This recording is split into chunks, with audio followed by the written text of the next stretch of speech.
take back your country.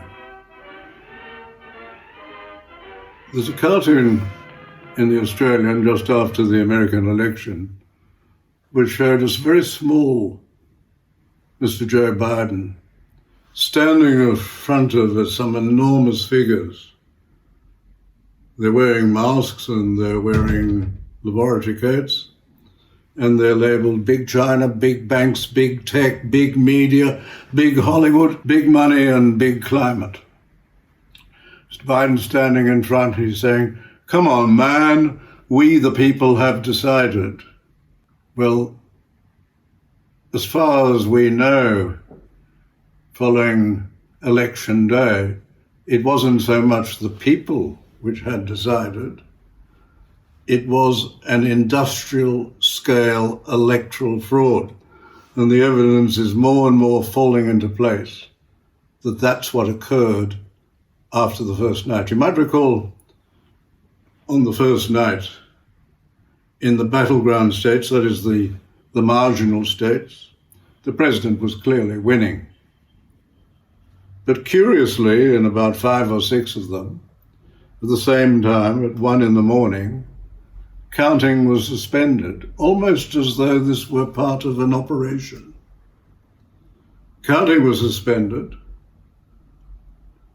and during the course of the night, more ballots were delivered without any observers from the Republican Party being present. They didn't even know that counting had resumed. It wasn't supposed to be resumed until the morning. A lot of counting took place, and the result was that Mr. Biden was very much in advance and in many places well ahead. And an examination of a lot of that voting has shown that the deceased have voted, people who are not resident in particular states have voted, non-citizens seem to have voted, and in addition, there have been bulk deliveries of ballots. Sometimes a cluster has been 100% in favour of Mr. Biden. On other occasions, it's been a very high percentage. Quite often, although it's a big voting sheet, it covers not only the president, it covers the House, it covers the Senate, it covers the states, and may cover other things, even the dog catcher in some states and some municipalities. But a large number of these seem to have been only answered in relation to the presidency, and there they've all been filled in relation to Mr. Biden. A lot are said to be in the same signature, same handwriting. And then they found that there's been a glitch. It's been called a glitch in the computer software. You see, they put these large sheets are put onto the computers, and they're read by the computer. And in an extraordinary number of occasions, curiously, the computer software has read that the voter was voting for the president, has put in a conclusion that the voter was actually voting for Mr. Biden. There's been a vast amount of this. This goes into an enormous amount. And yet, when the president announced that he would be going to the Supreme Court, what was the reaction of the mainstream media? Not only in the United States, but also here. The mainstream media immediately said, "Where's your evidence?" They never once asked where the evidence was.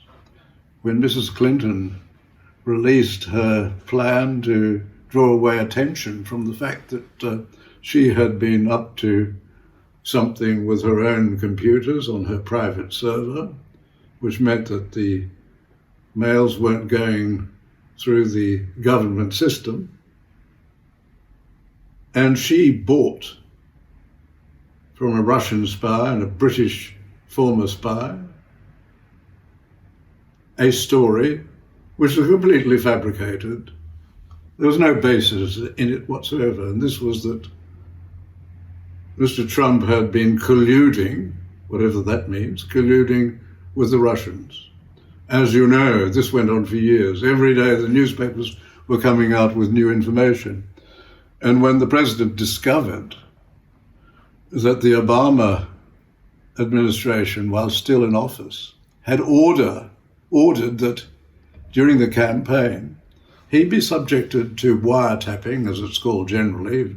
It's not actually wiretapping, but surveillance. That he'd be subject to that during the campaign. Mr. Biden was a party of that.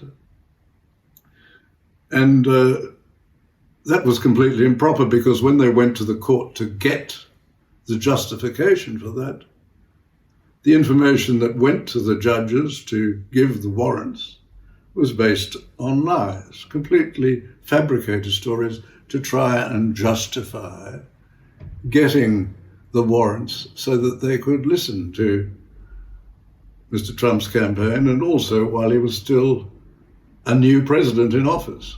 All quite extraordinary and all quite improper and unlawful. But the media never asked for any evidence of collusion. It never asked for any evidence in relation to the allegations concerning the president's conversation with the president of the Ukraine. That turned out to be a complete fabrication by Representative Schiff, completely untrue, because a real record of the conversation had been kept. And that was revealed and completely different from the one which Mr. Schiff presented to the House in the impeachment proceedings. And subsequently, nearly every week, when a new story emerged about the president, the newspapers, the media never asked for evidence. One of the most notorious and one of the most outrageous was that he referred to soldiers buried in graves as losers and suckers. There was never any evidence of this, and it soon became clear that those who had published this had not checked with the people present, and when they checked with, when the regular media checked with enemies, in a particular an enemy of the president, they found that he had not in fact said that. There was no evidence that he had ever said that. And this was a constant feature of the 4 years of his presidency. He was not left alone. He was not allowed to conduct the affairs of the nation without constant harassment. And he was not left alone without all sorts of fabricated attacks on him. And now we have the situation that they are attempting to steal the election. It's very clear from the order given by Mr. Justice Alito, who ordered that all of those votes, all of those ballots received after 8 p.m. on the election night, the ones that came in that claimed to be mailed-in votes, they all had to be separated and they were to be counted separately. And the whole point of that, obviously, was to ensure that if these were found to be inappropriate and unacceptable and ones that could not be admitted to the counting, they could be easily extracted. What has happened is completely appalling.